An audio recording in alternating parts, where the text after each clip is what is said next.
ওই কাবাঘরের কালো গিলাফ দেখে, ওই কাবাঘর দেখে, ওই কাবার মোহাব্বত প্রেমময় দেখে আল্লাহর প্রতি আপনি এমন আস্থা এবং বিশ্বাস স্থাপন করা, এমন ভয় ভীতি আপনার ভিতরে তৈরি করা, যাতে করে মক্কাতুল মুকাররমা থেকে দেশে ফেরার সাথে সাথে আপনার গোটা জিন্দেগি পরিবর্তন হয়ে যায়, চেঞ্জ হয়ে যায়। এই জন্য এইরকম একটি শিক্ষা সেখান থেকে অর্জন করা আসা অতীব জরুরি, ঠিক কিনা? তার চেয়েও আরেকটি গুরুত্বপূর্ণ ফজিলতময় বক্তব্য রাসূল হচ্ছে, আমি নবী মুহাম্মদুর রাসূলুল্লাহ সাল্লাল্লাহু আলাইহি ওয়াসাল্লামের সাথে তার দিদার, তার সাক্ষাৎ লাভ হবে। সুবহানাল্লাহ। পৃথিবীতে এমন কোনো মুমিন খুঁজে পাবেন না, কোনো মুমিন খুঁজে পাবেন না, এমন কোনো মুমিনাত আপনি খুঁজে পাবেন না যারা রাসূলকে স্বপ্নে যোগে দেখতে ইচ্ছা পোষণ করে না, ঠিক কিনা? আমরা রাসূলকে স্বপ্নে যোগে দেখতে চাই কি চাই না? রাসূলের দিদার লাভ করতে চাই কি চাই না? রাসূলের সাক্ষাৎ লাভ করতে চাই কি চাই না? চমৎকার একটি হাদিস স্মরণ হয়ে গেল। বিশ্বনবী জনাবে মুহাম্মদুর রাসূলুল্লাহ সাল্লাল্লাহু আলাইহি ওয়াসাল্লাম বলেছেন, যে ব্যক্তি স্বপ্ন যোগে আমাকে দেখলো সে যেন সত্যি আমাকে দেখলো। সুবহানাল্লাহ। উঁচু আওয়াজে বলি সুবহানাল্লাহ। আর যে ব্যক্তি নবী মুহাম্মদুর রাসূলুল্লাহ সাল্লাল্লাহু আলাইহি ওয়াসাল্লামকে এই চর্ম চোখ দিয়ে দেখবে, আল্লাহ তাআলা তার জন্য জাহান্নামকে হারাম করে জান্নাতকে ওয়াজিব করে দেন। বলছি সুবহানাল্লাহ। তাই আমাদের দায়িত্ব হচ্ছে বেশি বেশি করে রাসূলের প্রতি দুরূদ পাঠ করা, রাসূলের প্রতি সালাতু সালাম জানানো। আল্লাহ তাআলা কুরআনুল কারীমের মধ্যে বলছেন, ইন্নাল্লাহা ওয়া মালাইকাতাহু ইউসাল্লুনা আলান নবী। চিৎকার দিয়ে বলছি আল্লাহু আকবার। আল্লাহ তাআলা ঘোষণা করছেন, নিশ্চয়ই ইন্নাল্লাহা ওয়া মালাইকাতাহু, নিশ্চয় আমি আল্লাহ তাআলা সহ আমার ফেরেশতা কুল সহ রাসূলের প্রতি দুরূদ পাঠ করে। সুবহানাল্লাহ, সুবহানাল্লাহ। তাহলে আমাদেরও দায়িত্ব হচ্ছে ওই নবীর প্রেম পাওয়ার জন্য, নবীর মোহাব্বত পাওয়ার জন্য, পরকালে রাসূলের হাতে হাউজে কাউসারের পানি পান করার জন্য, রাসূলকে দু চোখে দেখার জন্য বেশি বেশি করে রাসূলের প্রতি দুরূদ পাঠ করব কি করব না? যদি করতে পারি ইহকালীন জিন্দেগি সফল, পরকালীন জিন্দেগি সফল। চিৎকার দিয়ে বলছি সুবহানাল্লাহ।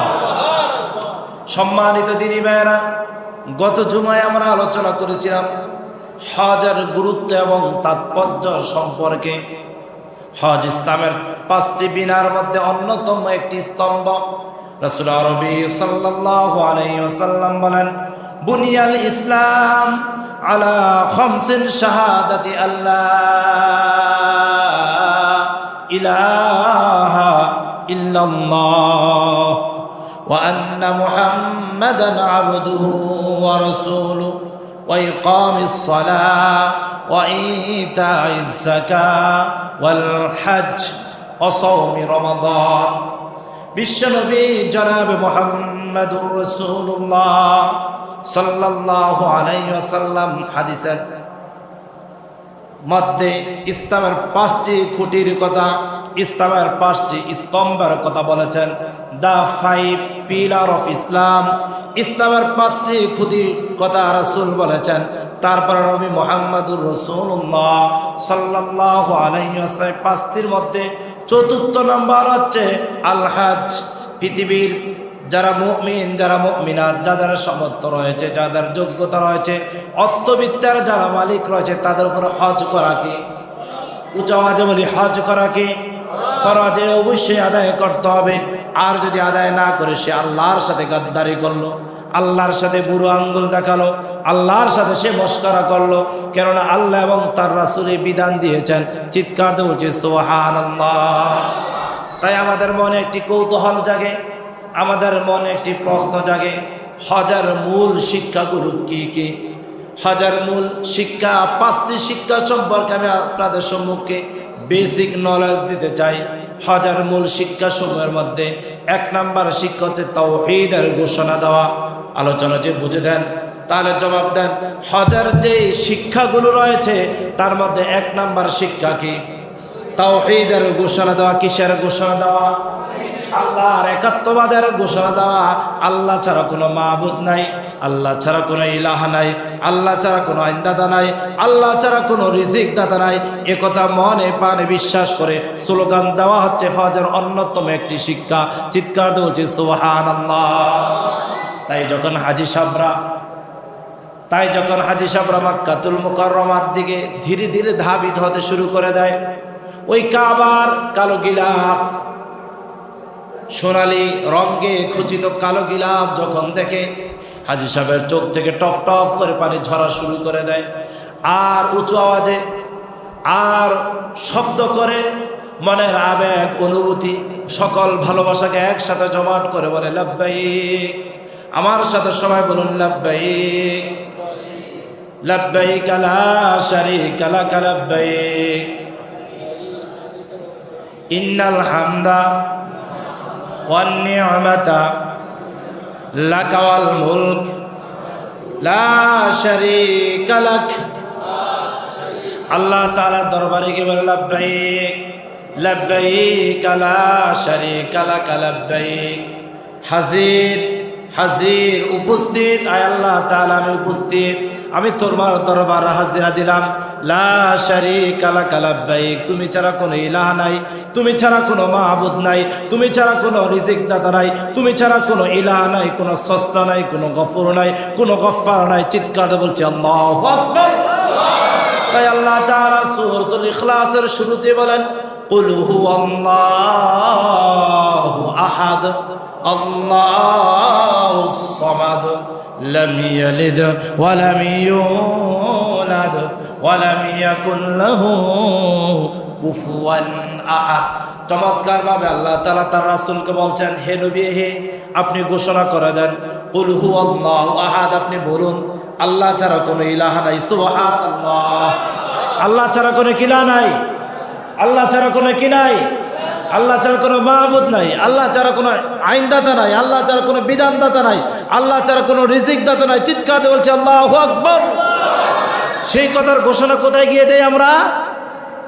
ওই কাবার প্রাঙ্গণে গিয়ে বলছি লাব্বাইক আল্লাহুম্মা লাব্বাইক লাব্বাইক লা শারীকা লাক লাব্বাইক ইন্নাল হামদা, সকল প্রশংসা তোমার, ওয়ান নি'মাতা, সকল নিয়ামত রাজি শুধুমাত্র তোমার।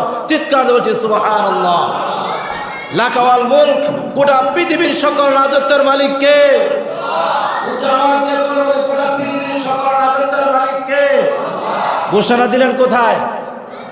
কাবার প্রাঙ্গণে গিয়ে, কাবার প্রাঙ্গণে গিয়ে ঘোষণা দিলেন ইন্নাল হামদা ওয়ান নি'মাতা লাকা ওয়াল মুলক, গোটা পৃথিবীর রাজত্ব তোমার। আল্লাহ তাআলা স্বীকৃতি আমি দিচ্ছি, তুমি আমার হাজিরাকে কবুল করো। বলছি আল্লাহুম্মা আমিন। এজন্য হজের মূল শিক্ষা হচ্ছে তাওহীদের ঘোষণা দেওয়া, আল্লাহর একত্বতার ঘোষণা দেওয়া। কুল ইন্না সলাতি ওয়া নুসুকি ওয়া মাহইয়ায়া ওয়া মামাতি লিল্লাহি রাব্বিল আলামিন। আল্লাহকে জানাতে চাই, আল্লাহকে বলতে চাই ইন্না সলাতি, নিশ্চয় আমার সালাত, ওয়া নুসুকি আমার কুরবানি, ওয়া মাহইয়ায়া আমার হায়াত, ওয়া মামাতি আমার মৃত্যু, লিল্লাহি রাব্বিল আলামিন, কার জন্য? উচ্চ আওয়াজে বলি আমার হায়াত কার জন্য, আমার মৃত্যু কার জন্য, আমার সালাত কার জন্য, আমার কুরবানি কার জন্য? সব কিছু যদি মহান রবের জন্য যদি আপনার হতে পারে, তাহলে মহান আল্লাহ সুবহানাহু ওয়া তাআলা আপনার হয়ে যাবে। চিৎকার দিয়ে বলছি সুবহানাল্লাহ। তাই হজের প্রধান শিক্ষা হচ্ছে তাওহীদের ঘোষণা দেওয়া। আল্লাহ ছাড়া কোনো ইলাহ নাই, আল্লাহ ছাড়া কোনো আইনদাতা নাই, আল্লাহ ছাড়া কোনো মাবুদ নাই, কথা স্বীকৃতি দেওয়া। হজের দ্বিতীয় নাম্বার শিক্ষা হচ্ছে আল্লাহ তাআলার কাছে বল, আল্লাহ পরকালে তুমি আমাকে নাজাত দাও, আর এই পার্থিব জীবনে তুমি আমাকে সুখময় করে দাও। চিৎকার দিয়ে বলছি সুবহানাল্লাহ।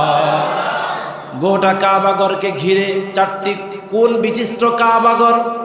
আলোচনা যদি বুঝে থাকেন জবাব দেন, কয়টি কোণ বিশিষ্ট কাবাগর? চারটি কোণ বিশিষ্ট কাবাগর। এই 4টি কোণ বিশিষ্ট কাবাঘর থেকে শুরু করে প্রায় দীর্ঘ সময় ধরে রুকনে ইয়ামিন থেকে হাজরে আসওয়াদ পাথর, এই যে জায়গাটা আপনি যে ভ্রমণ করলেন, আপনি যে ঘুরলেন, এই জায়গাটা ধরে আপনার একটি দোয়া পাঠ করতে হয়।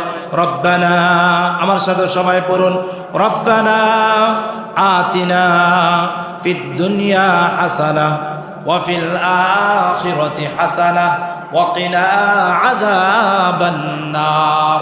এই দোয়াটা আমাদের সকলে জানা আছে না? মাশাআল্লাহ, তাহলে পড়ি, রব্বানা আতিনা ফিদ দুনিয়া হাসানা ওয়া ফিল আখিরাতি হাসানা ওয়া কিনা আযাবান নার। আয় আল্লাহ তাআলা, তোমার ঘরকে আমি লক্ষ্য করে বলছি, তোমাকে সাক্ষী রেখে বলছি, আল্লাহ রব্বানা আতিনা ফিদ দুনিয়া হাসানা, দুনিয়ার যত কল্যাণ আছে, দুনিয়ার যত সম্মান আছে, দুনিয়ার যত ইজ্জত আছে, দুনিয়ার যত বরত্ব আছে, দুনিয়ার জন্য গুণকীর্তন রয়েছে, সব কিছু তুমি আমার কল্যাণের জন্য দান করো। সুবহানাল্লাহ। তারপরে আল্লাহ তাআলার কাছে দ্বিতীয়বার আপনি দোয়া করছেন, ওয়া ফিল আখিরাতি হাসানা, আয় আল্লাহ তাআলা কবর থেকে শুরু করে ওই জান্নাতে পৌঁছা পর্যন্ত যত রাস্তাগুলো আছে, সকল রাস্তাগুলো আপনি আমার জন্য সহজ করে দেন, সাবলীল করে দেন। চিৎকার দিয়ে বলছি সুবহানাল্লাহ। এই জন্য হজের দ্বিতীয় নম্বর শিক্ষা হচ্ছে আল্লাহ তাআলার কাছে পরকালের জন্য নাজাত চাওয়া, আল্লাহ তাআলার কাছে পরকালের জন্য মুক্তি চাওয়া, জান্নাত আশা করা, জাহান্নাম থেকে দূরে সরে যাওয়া এবং দুনিয়ামুখী না হয়ে দুনিয়ার কল্যাণ চাওয়া, যাতে করে সাবলীলভাবে চলা যায়, স্বাবলম্বীভাবে চলা যায়, আখিরাতকে না ভুলা যায়, আল্লাহকে না ভুলা যায়। যতটুকু না দুনিয়া প্রয়োজন ততটুকুই যেমন আমাদেরকে আল্লাহ তাআলা দেয়, যতটুকু সম্মান দুনিয়াতে প্রয়োজন ততটুকু সম্মান জন দেয়, যতটুকু ইজ্জত প্রয়োজন ততটুকুই জন দেয়। তাই আল্লাহ তাআলা আমাদেরকে শিক্ষা দিয়েছেন, রব্বানা আতিনা ফিদ দুনিয়া হাসানা ওয়া ফিল আখিরাতি হাসানা ওয়া কিনা আযাবান নার। হজের তৃতীয় নম্বর শিক্ষা হচ্ছে তাকওয়া অবলম্বন করা। তাকওয়া হচ্ছে আল্লাহর ভয়, আল্লাহর প্রেম ভিতরে জাগ্রত করা। আল্লাহর ভয় আপনার ভিতরে যত জাগ্রত হবে, আপনি আল্লাহর প্রতি প্রেমময় হয়ে বেশি উঠবেন। আর আল্লাহর ভয় যদি আপনার ভিতরে না থাকে, মুসলমান, আমি চ্যালেঞ্জ ছুড়ে বলতে পারি, আপনি নামাজি হতে পারেন, রোজাদার হতে পারেন, কিন্তু আল্লাহর প্রিয় বান্দা কিংবা আল্লাহর বান্দি হতে পারবেন না, ঠিক কিনা? এই জন্য নামাজি হওয়ার আগে, রোজাদার হওয়ার আগে, যাকাত দেওয়ালা হওয়ার আগে, হজ করেওয়ালা হওয়ার আগে আপনার ভিতরে কার ভয় ঢুকাতে হবে? আওয়াজ দিয়ে কথা বলি, কার ভয় ভিতরে ঢুকাতে হবে? তাই কোরআনুল কারীমে বিভিন্ন স্থানে আমাদের আল্লাহ তাআলা বলছেন, ইয়া আইয়ুহান নাস, হে মানুষ সকল, ইত্তাকু, তোমরা আমাকে ভয় করো, তোমরা আমাকে ভয় করো, তোমরা আমাকে ভয় করো। চিৎকার দিয়ে বলছি সুবহানাল্লাহ। আলোচনা যদি বুঝে থাকেন, জবাব আমরা শুধুমাত্র কেবলমাত্র একমাত্র কাকে ভয় করব? নাকি পৃথিবীর কোন চোখ রাঙ্গায় যারা, কালো চোখ যারা আমাদেরকে দেখায়, আমাদেরকে যারা হুমকি দেয়, ধমকি দেয়, পরাশক্তির ভয় দেখায়, তাদেরকে ভয় করব? না, আমরা কাউকে ভয় করব না, আমরা কেবলমাত্র একমাত্র কাকে ভয় করব? আওয়াজ দিয়ে কথা বলি, কাকে ভয় করব? তাই হজের তৃতীয় নম্বর শিক্ষা হচ্ছে তাকওয়া অবলম্বন করা। ওই কাবাঘরের কারুগিলাফ দেখে, ওই কাবাঘর দেখে, ওই কাবার মোহাব্বত প্রেমময় দেখে আল্লাহর প্রতি আপনি এমন আস্থা এবং বিশ্বাস স্থাপন করা, এমন ভয় ভীতি আপনার ভিতরে তৈরি করা, যাতে করে মক্কাতুল মুকাররমা থেকে দেশে ফেরার সাথে সাথে আপনার গোটা জিন্দেগি পরিবর্তন হয়ে যায়, চেঞ্জ হয়ে যায়। এই জন্য এইরকম একটি শিক্ষা সেখান থেকে অর্জন করা আসা অতীব জরুরি, ঠিক কিনা? হজ থেকে আমরা চতুর্থ নম্বর যে শিক্ষাটা আমরা গ্রহণ করতে পারি, সেই শিক্ষাটা হচ্ছে অন্যতম একটি শিক্ষা, সেটা হচ্ছে ঈমান এবং আকীদার উপর অটল বিশ্বাস স্থাপন করা। আমাদের ঈমানের মধ্যে শত দুর্বলতা রয়েছে। বলেন তো কি বলেছি? বুঝাতে পারি নাই। আমাদের ঈমানের মধ্যে কি রয়েছে? শত দুর্বলতা রয়েছে। আমাদের ঈমান একবার ডানে যায়, একবার বামে যায়, একবার সামনে যায়, একবার পিছনে যায়। আমাদের ঈমানকে আমরা টিকিয়ে রাখতে পারি না, আমাদের ঈমানকে আমরা মজবুত করে ধারণ করতে পারি না, আমাদের আকীদাকে আমরা সঠিকভাবে মজবুতভাবে ধারণ করতে পারি না। আমাদের ঈমান, আমাদের বিশ্বাস আমাদের শুধুমাত্র আল্লাহ এবং তার রাসূলের প্রতি হবে। পৃথিবীর কোনো ব্যক্তির প্রতি পূজা করা যাবে না, পৃথিবীর কোনো মাজারের কাছে মাথা নত করা যাবে না, পৃথিবীর কোনো ব্যক্তির কাছে মাথাকে নত করা যাবে না। ঈমান এবং বিশ্বাস শুধুমাত্র আল্লাহ এবং তার রাসূলের প্রতি রাখতে হবে, ঠিক কিনা? এই শিক্ষা যদি আপনি হজ থেকে গ্রহণ করতে পারেন, তাহলে আপনি ফরজগার, তাহলে আপনি মুত্তাকিন, তাহলে আল্লাহ তাআলার প্রিয় বান্দা কিংবা বান্দী হতে পারবেন। আর এই বিশ্বাস যদি আপনার ভিতরে যদি না থাকে, অটল এবং অবিচল যদি না থাকে, তাহলে আপনি আল্লাহর যে বিধান হজ পালন করে এসেছেন সেটাকে পরিপূর্ণভাবে ধারণ করতে পারবেন না। তাহলে আমাদের জন্য নৈতিক দায়িত্ব যে হজের ৪র্থ নম্বর শিক্ষা গ্রহণ করা, ঈমান এবং ইয়াকিন এবং আকীদার উপর অটল বিশ্বাস স্থাপন করতে হবে। নাকি নড়চড় করা যাবে? জোরে কথা, নড়চড় করা যাবে কিনা? তারপর হজ থেকে একেবারে সর্বশেষ যে শিক্ষার কথা আমি এই মুহূর্তে বলবো, ৫ম নাম্বার শিক্ষা হচ্ছে আল্লাহর আইনের প্রতি আপনার আস্থা এবং বিশ্বাস স্থাপন করা। চিৎকার দিয়ে বলছি আল্লাহু আকবার। কার আইন? কার আইন? এই বিষয়টা, এই কনসেপ্ট আপনার ক্লিয়ার করতে হবে। আল্লাহর আইন,